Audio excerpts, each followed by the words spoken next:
Next board members, we're going to go to our Utah Schools for the Deaf and Blind part of our agenda. We'll invite Carl Impey, the finance director, to join us. And board members, please know also there's a few actionable items that need to be taken care of today. So Carl Impey, finance director Impey, are you with us?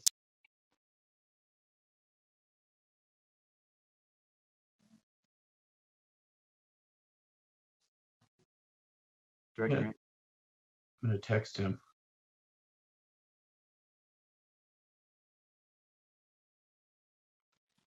So on the driver, if you'll bring the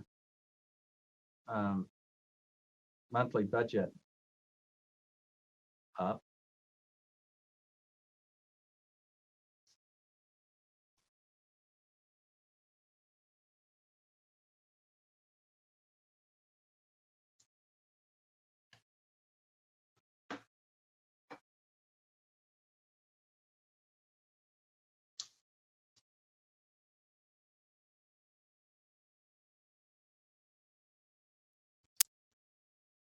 So while Carl's trying to join us, the first part of the presentation, board members will be the review of the fiscal year 21 monthly budget. We have it in our backup. And then the next section is the fiscal year 22 budget review with an approval. And we'll be doing a similar thing later in our actionable activity later today on our agenda for USBE. Did we find Carl? He's logging on right now, he just said. So you guys are so efficient today. I don't think he's used to being on right at 9:15. So sorry about the slight delay there. I know how important every minute is. Well, we're actually a little behind our schedule, but we know how to catch up, and I believe throughout the day. But yeah, I don't want to get into his budget. This is always fun to listen to Director Impey and share our budget update.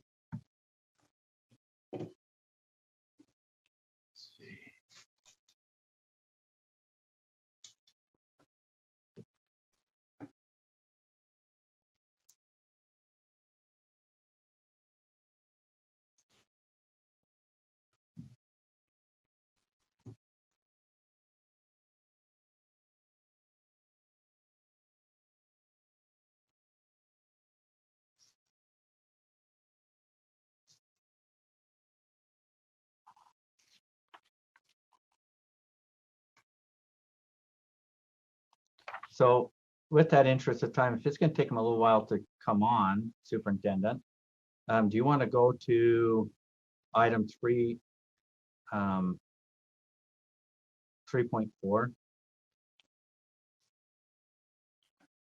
Sure. On the agenda, and that's a contract approval, and you give the background on it. Again, it's in our packet. Yeah. This is a contract approval that needs the board to approve it because it's over $100,000. And the contract is for the new portable that was funded by the legislature. We were about to just charge forward with it because it was appropriated by them for that very purpose, but we thought it would be better to ask first since it was over the threshold you're supposed to approve, and that's why it's on the agenda today. Can you give us a little background on it, Superintendent? Yeah, this is for the portable building at Mill Creek Elementary in the Granite School District, and it's where we have a relationship with the elementary school that's adjacent to it there. The portable we have is long past its useful life, and so we asked the legislature if they would fund a replacement. They've done that. We just need this contract approved so the company that won the bid can start building it immediately and have it ready in time for school to start in the fall. Okay, thank you, Superintendent. Vice Chair Belknap, your hand's raised. Yes, I just wanted to make a motion that we approve this contract for the portable for at Mill Creek. Second. Okay, hang on. That was a second by Molly. Okay, that's what I thought. We have a motion and a second discussion. You want to speak to the motion or did you just do it? Vice Chair? No, I don't need to speak to it. Okay, Board Member Hanson, your hand is raised. Thanks. Yeah, just a The quick motion. question for the superintendent. It sounds like there was a competitive bidding process. I wondered what the other bids look like. I noticed that this one, by my calculation, is about $140 plus per square foot. I wondered how that compares with typical modular units and what kind of work we did, I guess, to benchmark this. Could you help me out with that, Superintendent? Carl, do you want to answer that question? You're muted, Carl. I'd be happy to. We did a RFP and went out to all the manufacturers of modular units and got proposals. And this is the one that came in at the lowest bid. And it's comparable to what other modular costs are. So we feel comfortable with that, Board Member Hanson. Did you have a follow-up, Board Member Hanson? Yeah, I appreciate that you're comfortable with it. Could you give me an idea what the other bids look like? Yeah, there was one that was another 40,000 on top of that of our price, and then one that was another 75,000 on top of that. And does this modular have special characteristics? Is it done special for USDB in any particular way? No, it's just comprised of classrooms, bathroom, and a kind of a work area that's built into it. Okay. Thank you. You're welcome. Any other discussion to the motion? So the motion before the board is the board approved the USDB contract with Williams Scotsman Inc. as presented. Not seeing any discussion. Board members at this further discussion. Board members at this time, please vote.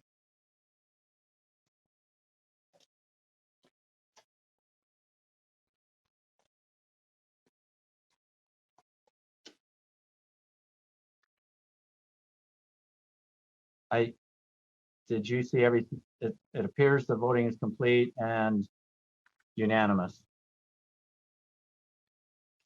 Thank you. Well, let's go back to item 3.1. This is an informational item on the fiscal year 21 monthly budget update. We'll turn the time over to Finance Director Carl M. Thank you for joining us. Good morning, Mr. Chair, Madam Vice Chairs, and board members. The financial report we're presenting to you is for the 9 months that ended March 31st. And we are fiscally and financially solvent. Our inflows and transfers exceeded our expenditures in the amount of about 2.4 million, and I'm just rounding. Our transfers from the state and other transfers from the state office total 32.4 million. Our expenses were 30.1 million, and our net, as we just mentioned, where our inflows exceed our expenses, was $2.4 million. We're getting ready to close out fiscal year end. At the end of June, we're working with each of our departments and units to finalize their purchasing by the end of next week, which will give all of our departments time to receive their goods and for us to be able to pay it before year end. So things are looking good for us. The number of students that were served is 2,413 at the end of March. Our land grant enrichment fund was $1.5 million. Our donated funds for USDB, $266,000. And our education foundation balance was $1.2 million.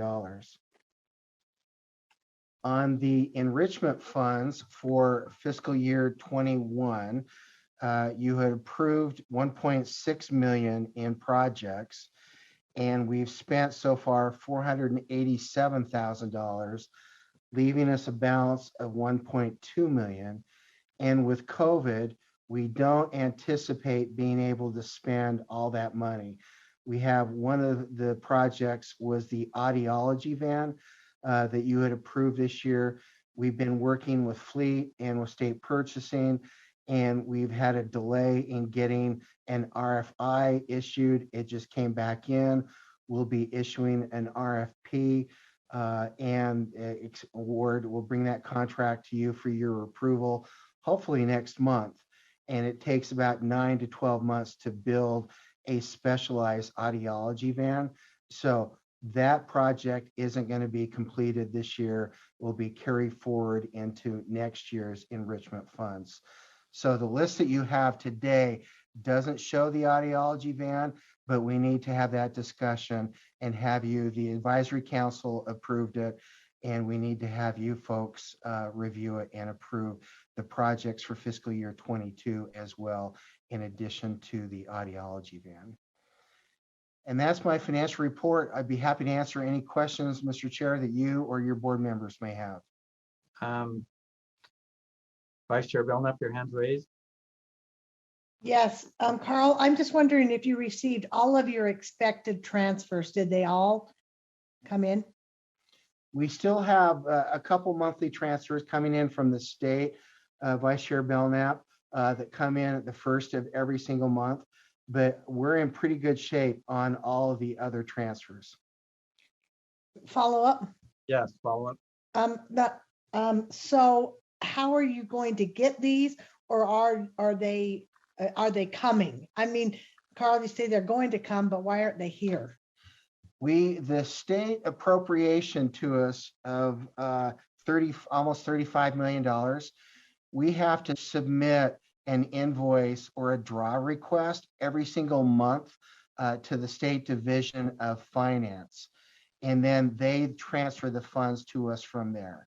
So we'll be submitting one for this month today, and then we'll be submitting one for the month of June. So that will be the last two transfers that we anticipate receiving. Okay, thank you. Thank you, Chair. You're welcome. Okay, this is the informational side of this. I'm not seeing any other hands raised regarding the fiscal year 21 monthly budget update. So Director Impey, will you move to our 3.2, our fiscal year 22 budget review? And then Yes. enrichment funds is an actionable item after that. Just, I think I think you see the agenda. So this is the fiscal year 22 budget review and approval. Yeah, just to remind you, we go back and build the budget from ground level with each of our departments and sit down with them. The director and their secretaries prepare the budget. We sit down with them and look at what their payroll expense is going to be and what their projected operating expenses are going to be. And then we also compare that to previous years to make sure we're in alignment.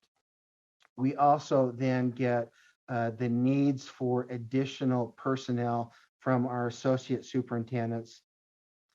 And we meet as a superintendency to review and approve the positions, the new positions that the legislature has funded.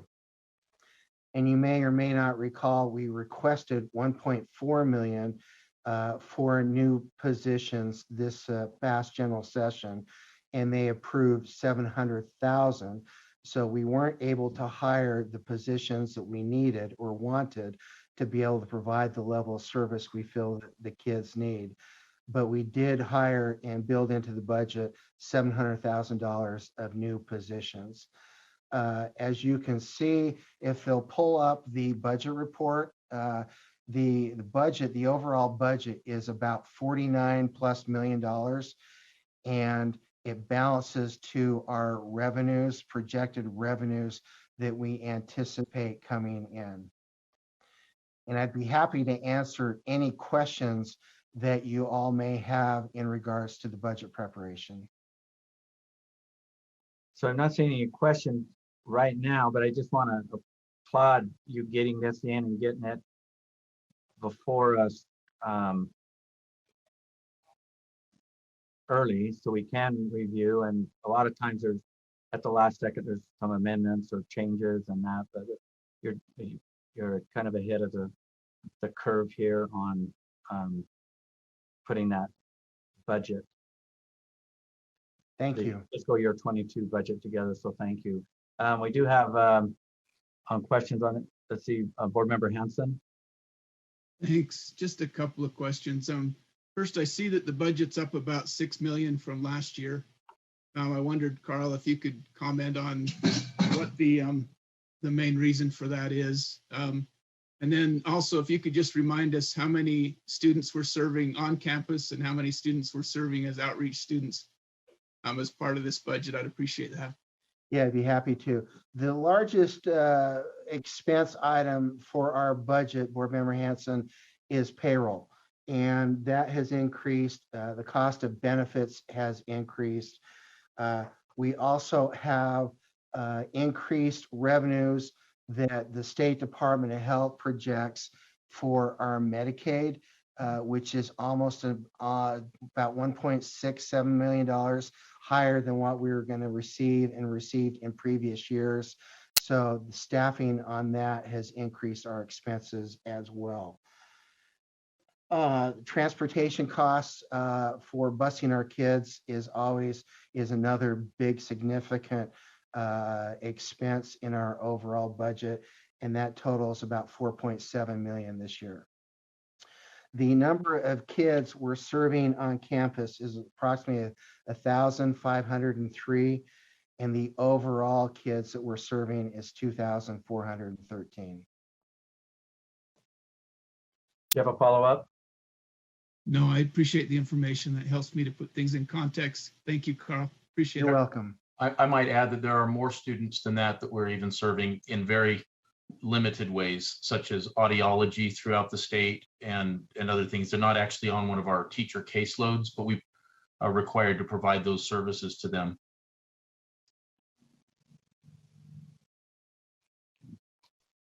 Board Member Lear, your hand's raised. Yes, thank you. I just was another question that is also probably a reminder for me from Mr. MP, and that is, are your teachers on what kind of a step and lane or what kind of a schedule are your teachers on? Are they paid comparably to teachers in other LEAs? Is it a state schedule? What does that look like for employees, teachers? Superintendent Coleman. I'd be happy to answer that too. So we have a negotiated agreement, a teacher contract with them that is approved by you as the board every other year. And this is a year where we'll be commencing negotiations. We're actually just trying to nail down dates right now. So we're about to start that. And they are compensated actually quite well in compared to the other teachers in the state. The state law is nice for us because there's a section just for USDB educators, and it says that if that there's a weighted annual salary adjustment based on what all the other teachers in the state receive every year. So it's delayed by a year for our teachers, but they get that increase automatically from the legislature when that happens. And if they ever drop out of the top 10 districts in the state, then they get an automatic 10% increase, which was triggered about 2 years ago. And so currently, I think we're probably number 3 or 4 at the level of compensation when compared to all of the other districts. And that really helps us when it comes to recruiting these teachers that are hard to find with these highly specialized licenses and endorsements. Do you have a follow-up, board member there? Quickly, do you still, even given that great, not great, no teachers in a catbird seat, but in terms of that compensation, do you still have a hard time recruiting teachers and keeping teachers?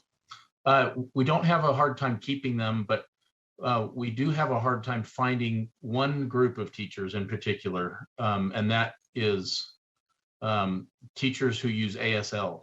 We have and that's simply a matter of the colleges and universities in Utah don't produce those teachers. But the teachers of the blind, visually impaired, we seem to have sufficient, just right. I mean, some years there's 1 or 2 openings, but we end up getting them filled. Same with LSL teachers. We have a lot of those that are very well qualified. It's just the ASL teachers. And once in a while, like an SLP, a speech language pathologist, is hard to find, but currently we've had good people in there. So hopefully we can hang on to them. Thank you for that information. I'm not seeing any of their hands raised. This is an actionable item. So I guess to move this forward, I'd be seeking a motion that the board approve the USDB budget for fiscal year 2022. Someone want to make that motion or so move? So moved, Chair. Okay, thank you. Do we have a second? Board member Straight. Discussion to the motion? Seeing none, the motion before the board is that the board approve the USDB budget for fiscal year 2022. Board members at this time, please vote.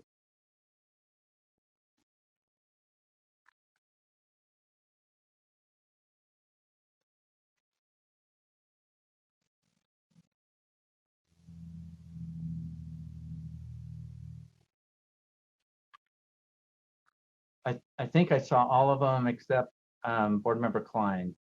That's correct, Chair. Board member Klein, are you with us? Sorry, I am, yes.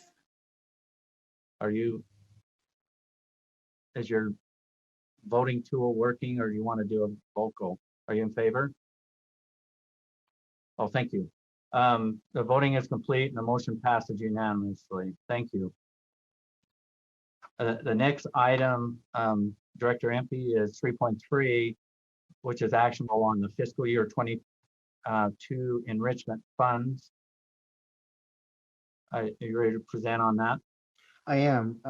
This is similar to our budget. We go back to each of the associate superintendents and ask them what their needs are going to be able to provide enrichment activities to the students for the next fiscal year. The list before you is the comprised list that they've submitted. We've reviewed at a superintendency level. We've taken it to the advisory council. The council has a sub-working group that reviews it prior to the full advisory council discussion and review. And so the list here that you have is $1,220,000 worth of projects that we anticipate hopefully being able to complete, barring any impact from COVID in this next year. In addition to this, we just need to carry over from last year's list that we didn't have time to add on to this list before we submitted it to Lorraine for your review and approval. The audiology van that will not be completed before the end of this fiscal year, but will be done next year. I'd be happy to answer any questions, or we have Michelle Tanner and Susan Patton as the associates that would be able to answer any specific questions on the projects.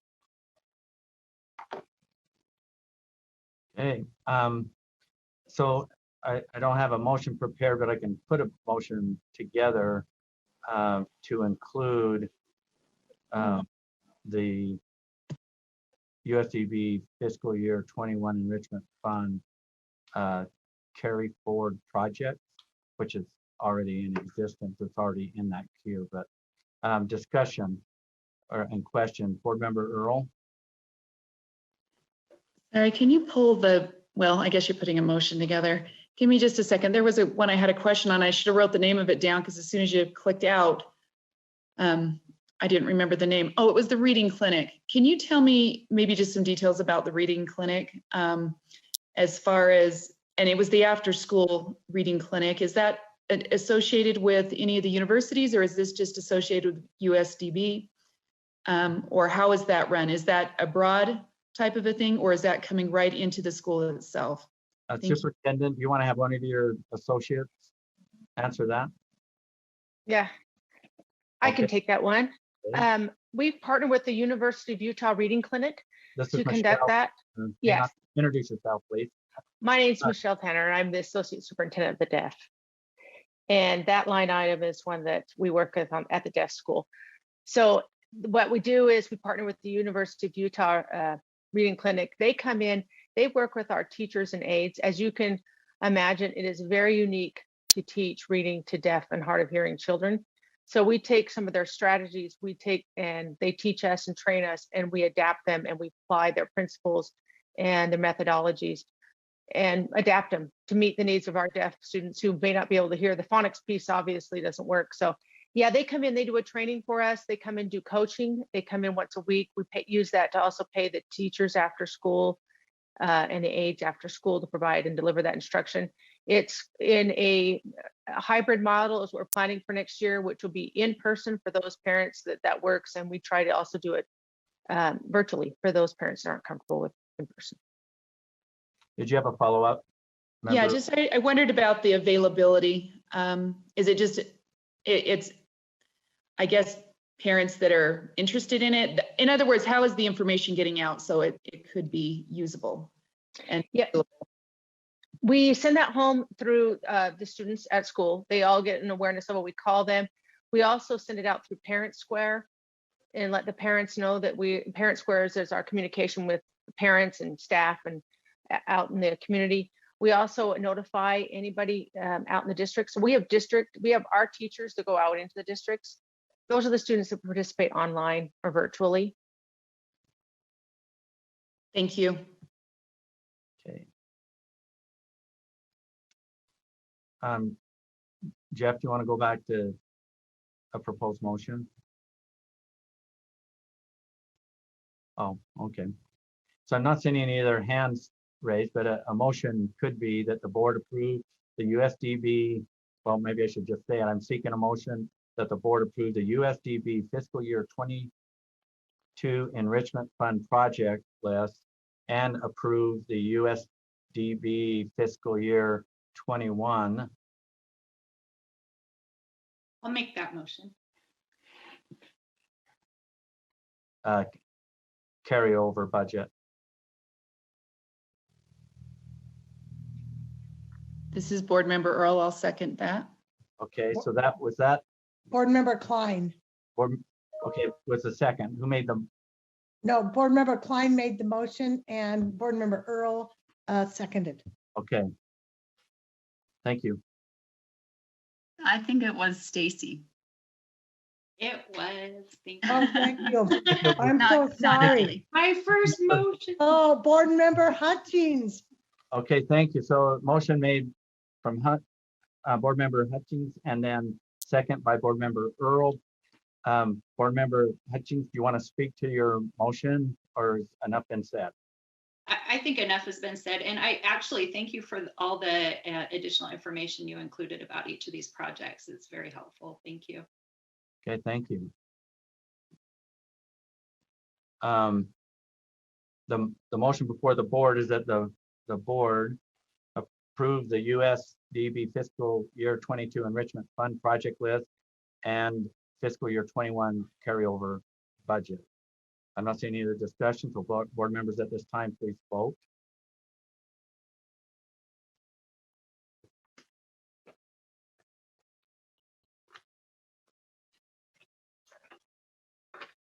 The voting is complete and the voting passes unanimously. Thank you. We still have a couple other items to go over. They're not actionable items. Superintendent Coleman, are you ready to report on the governor's Telework Initiative? I am, thank you. I didn't know if the board wanted to know about this or not, but I thought I might as well err on the side of letting you know what we're doing. The governor through DHRM sent out a request to all of his agencies, and even though we report to you as a board instead, we looked into it, and it was basically to look at ways that we could have individuals telework from home, and if that was going to be sustainable after the pandemic period and so forth. And so really, because we're a school, it's much different. And in talking with our legal counsel there at the USBE, they said, yeah, it probably isn't intended to apply to LEAs, but the what we came up with actually, and I just thought I'd let you know this, is we actually have 4 positions that we've been able to identify to telework out of almost 600 employees or 550 employees or something like that. But it's our registrar and then 3 members of our business office who have actually, it saved them a lot of commuting time, and they're doing great and providing services every bit as well as they ever did coming into the office. And so I just kind of wanted to circle back and let you know that's the outcome of that, because I know you probably have to go through the same thing with your staff there with Sid's staff at the board office. And so that's other than that, because we're a school, people pretty much have to be there, you know, day to day. And so that's my report on that. So I have a question for you regarding that, and that is that those few employees out of your 600 are doing that within our HR organization or the DHRM. Are they a temporary work from home status condition on performance and et cetera, because sometimes this can turn into entitlements where it's not working out. Have you had any discussion on that, or is that something that we need to talk to our director on our HR?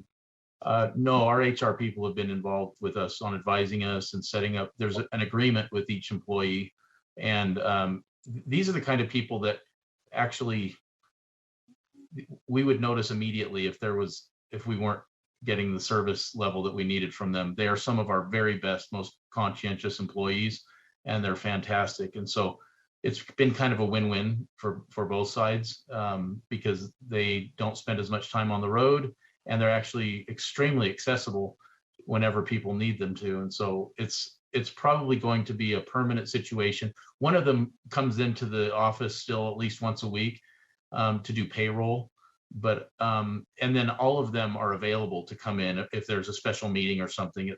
They're not prohibited from coming in, but the working from home has been very good for those 4 employees. Well, the DHRM and on the HR side, they are very aggressive in spelling that out in their agreement. So thank you for enlightening me that they are engaged. So I have full confidence in how they put those agreements together. Yeah. Any other questions on this topic?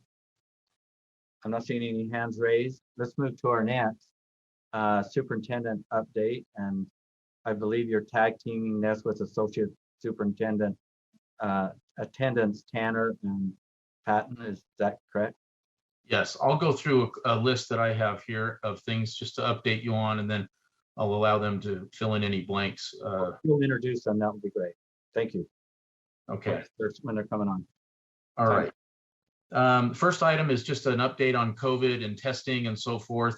The numbers are so low now that every week or two, there might be somebody who might have had an exposure. We still do the contact tracing and all that. But as far as testing goes, we are no longer assembling a team to do the testing for adults at the schools. We're just, if someone happens to need a test, then we send them to their local community resources, which are still there. And that way we don't obligate 3 or 4 additional staff members to come and do that for one person. We've also found that some of our people don't even show up because they're like, no, I'm not going to come in. And then we have people that are obligated and have left their jobs. And so that really isn't happening even that anymore. We're pretty much COVID free now as far as going forward. So that's the best news of all. The next item, we heard back from a lot of our peers across the country with different collaborative engagements that we've had with them. And I think we might be the only deaf school, and I'm not sure about the blind schools. I haven't heard from them, but we're probably the only deaf school that remained open during this whole past year in the whole country. And we were shocked to hear that, but very grateful that we live where we do and we have the kind of support that we have. Just a quick update on licensing. I had a great discussion with Malia. We're moving forward, and She's been super helpful in trying to figure out how we can match our needs with this licensing system. And so we're still working on that, but I wanted to express my gratitude because she's really awesome with this. The advisory council, I wanted to circle back with you and let you know about the discussion on how they want to hold their meetings going forward. We talked about maybe having in-person once a quarter and then virtual meetings continuing in between. They preferred to go every other meeting. So because they really do think it's valuable to be together in person again. So we'll have 1 month together and 1 month virtual, and that will be starting in the fall or in August, I guess, not really the fall, the end of the summer. So that was the follow-up, and we're wrapping that up, and we'll proceed that way. And I think it was a good balance. They considered the 3 items that the board members asked them to consider, which was the cost of the meetings, the access to meetings, and public participation. And I think they found a good balance. The online meetings actually work really well for some of them for accessing things. But then the in-person meetings fill other needs. And so I think that's exciting going forward. And it's sort of a silver lining coming out of this year that we had where we could only meet online. We've really honed our skills at having effective meetings that way. The enrichment program approval, we got that done, so I won't report on that. The 7048 update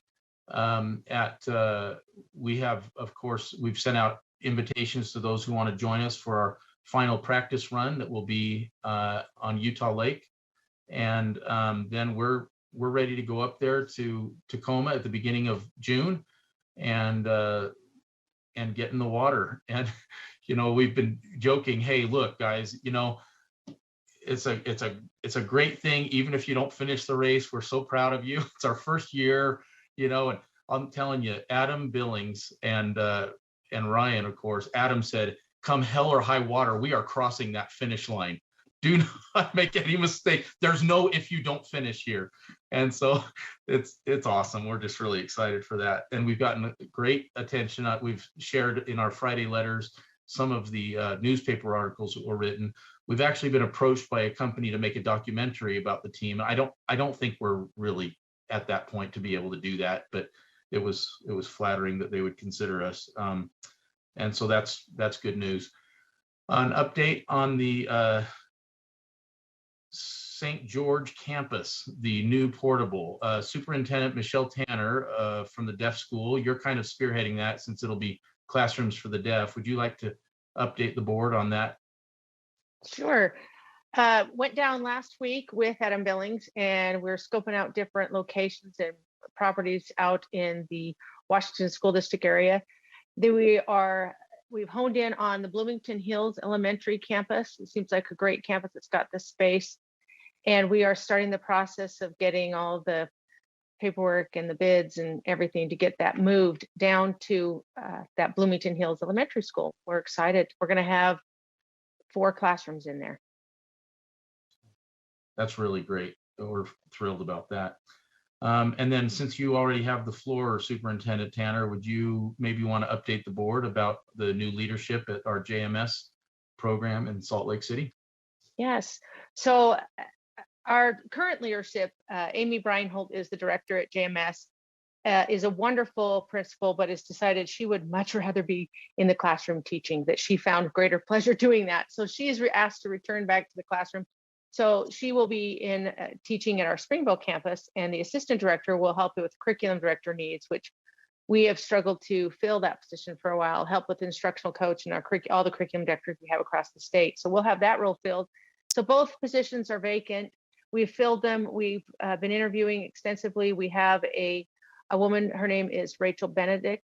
She is coming from the Rocky Mountain School for the Deaf, and she's been in leadership there, and she will be our director at JMS. And then our assistant director will be our current transition specialist, who's been doing leadership roles for us in transition, and now will step up as an assistant director. So we'll have a new leadership there at JMS next year. It's our largest campus. It's our largest campus program is JMS. So it's a big deal. Yeah. Superintendent Tanner, the acronym JMS, not everybody's did that. We got some new board members, and can you give a shout out on what that means? Thank you. the Jamasu School of the Deaf, it was a charter school that was established many years ago, and they struggled financially to make that happen. And we want to keep, we're better. We have small numbers anyway. We had people at the schools for the deaf and the blind who had the same philosophy that they did. The initial crux of what was started JMS was a support for American Sign Language, and we had that, and we combined them several years ago. And so now it's it's a large campus program. It's in the Salt Lake City area. It has about 110 students. Thank you. The great news about our new principal there at Jamasu School is that she is deaf herself, and Michelle interviewed her with her team very extensively, and her philosophy is very consistent with what we do at USDB. So it's a great match. And the assistant director is Jonathan Hegelson, and I believe his mother is an employee there at USBE. And so it's a great thing going forward. The last thing, two things. We had a spring convening with the League of Innovative Schools a couple weeks ago, and it was very, very good to connect, even though it was virtual. We're hoping in the fall our convening will be live again after a year and a half. But being able to interact with the superintendents from across the country who are all in different places, it was a real good cross section. And then subsequent to that, they hosted a roundtable discussion on meeting students where they are, including those with special needs or anything else like that, students with disabilities. And I was invited to be on the panel for that. And getting a perspective from across the country and interacting with the others and being able to share some of the best practices that we're using here in Utah is some of the best professional development available. And I think I just want you to know, as a board, we're grateful for your support, and we're grateful for the support of the legislature.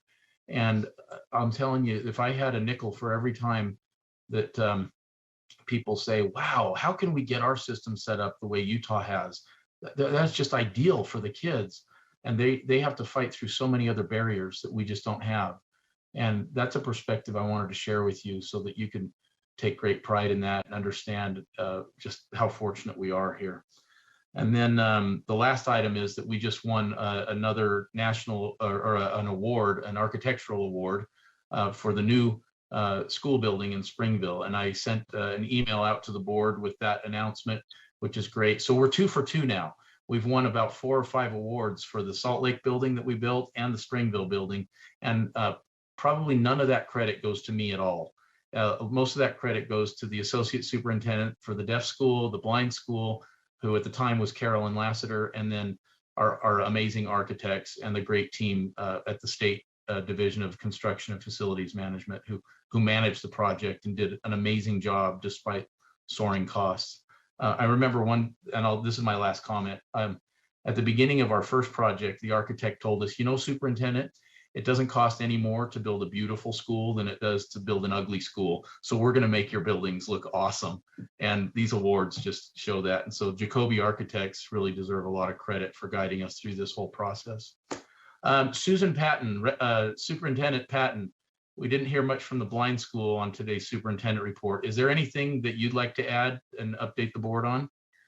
Just really quick, we're just really excited to be able to meet in person for our summer camps and short-term programs. We're doing a hybrid model. The summer camps and short-term programs focus on those expanded core curriculum areas, those 9 areas where our blind visually impaired kids miss that's outside of the core curriculum areas. And so we've got a lot of positive feedback as far as kids coming to campus in the different locations that we're having those throughout the state through the summer. But then also we learned that we can do it virtually too, and involve students and families that might not be able to participate in person. So we're excited about that. We have prom tonight that we are also excited about doing in person. We have a tent that we're having outside of the Ogden campus. Anyway, we're just really excited about that. I would say that our biggest thing is wrapping up the school year, making sure that we're ready to go for next year, which there's a lot of things to do, but I feel like we've got a positive morale, and teachers are excited again to kind of just get back to normal, as far as more normal than we were this year. I will also mention that Superintendent Patton's husband, Danny, is going to drive with her all the way up to Tacoma with their giant horse trailer with our boats in the back of it.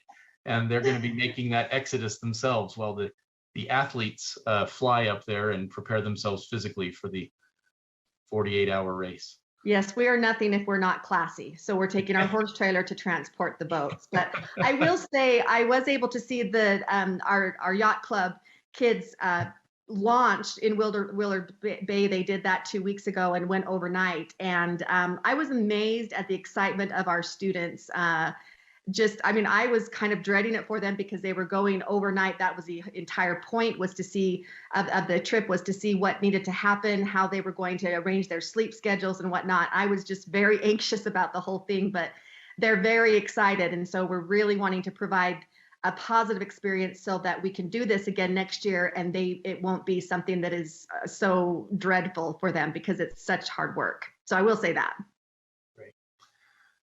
All right, board members, that is the superintendent's report today, unless you have any additional items you'd like us to comment on. Thank you, Superintendent, and also Associate Superintendent. Board members, do you have any questions or comments before we move to our next agenda item? I am not seeing any hands raised. Thank you for your report, and this concludes our Utah Schools for the Deaf and Blind portion of our board meeting. You're welcome to hang in there and attend on some of these other issues, but I know you guys are really busy. Thank you for all you do. Thank you. Thank you.